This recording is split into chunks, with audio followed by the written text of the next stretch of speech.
Chapitre 1. Le démon m'adressa un sourire séduisant. Il portait le costume d'un homme, un très bel homme d'ailleurs, à la mâchoire ciselée, au nez droit et à la coiffure parfaite. Ses lèvres se retroussèrent vers les yeux, illuminant tout son visage, celui d'un mannequin Armani. Pas étonnant qu'avec un tel visage, et qui plus est vêtu d'un costume qui épousait des muscles saillants, il soit poursuivi par des femmes qui se bousculaient comme à des soldes chez BCBG. Seulement moi, je n'étais pas une femme ordinaire. Ses yeux d'un noir charbon étaient comme un puits sans fond, promettant une agonie éternelle, et je sentis mon corps parcouru par la colère. Bon Dieu, que je détestais les démons, surtout ceux qui abusaient et se nourrissaient d'âmes humaines. Cela faisait 2 jours que je le pourchassais, en suivant la piste mortelle des femmes célibataires qu'il laissait derrière lui. On retrouvait toutes ces victimes nues sur des lits d'hôtel sans aucun signe de lutte, ni d'indication quant à la façon dont elles étaient mortes. Toutes arboraient le même sourire étrange, un sourire de pur bonheur.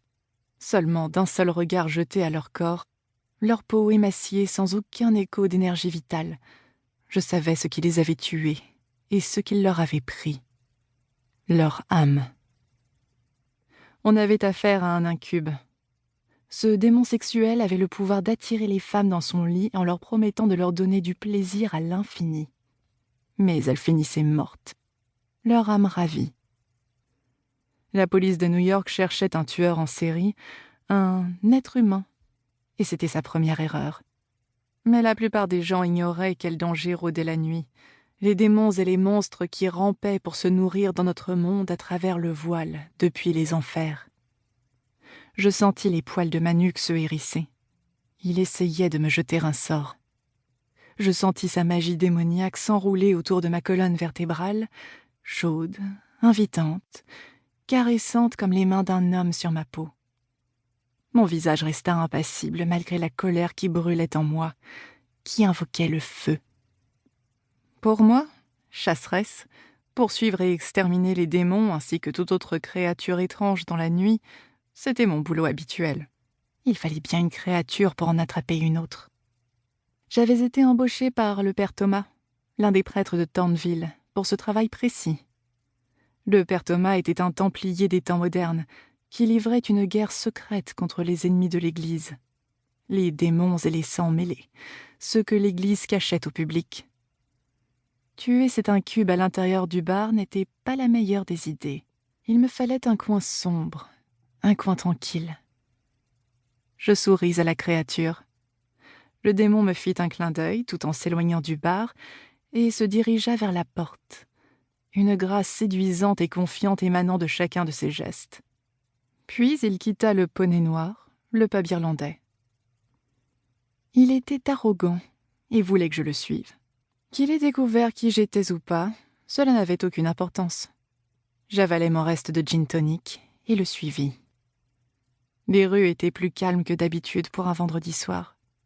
Mes bottes résonnaient sur le trottoir tandis que je suivais le démon.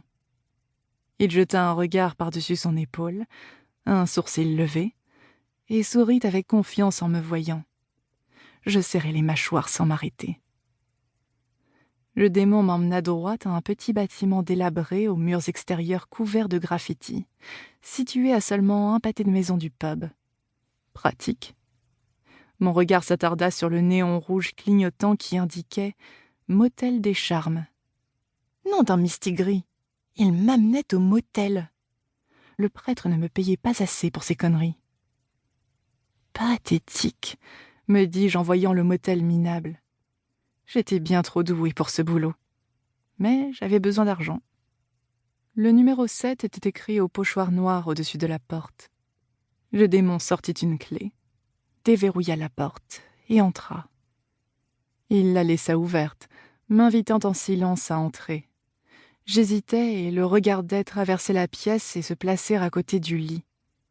Il enleva sa veste et se tint face à moi, ses muscles de forme humaine pointant sous la chemise évasée. Non mais quel prétentieux!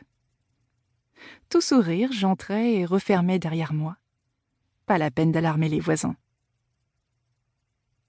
Pour continuer à écouter ce livre audio gratuitement, cliquez sur le lien dans la description et vous pourrez l'écouter en entier sans frais grâce à l'essai de 30 jours d'Audible.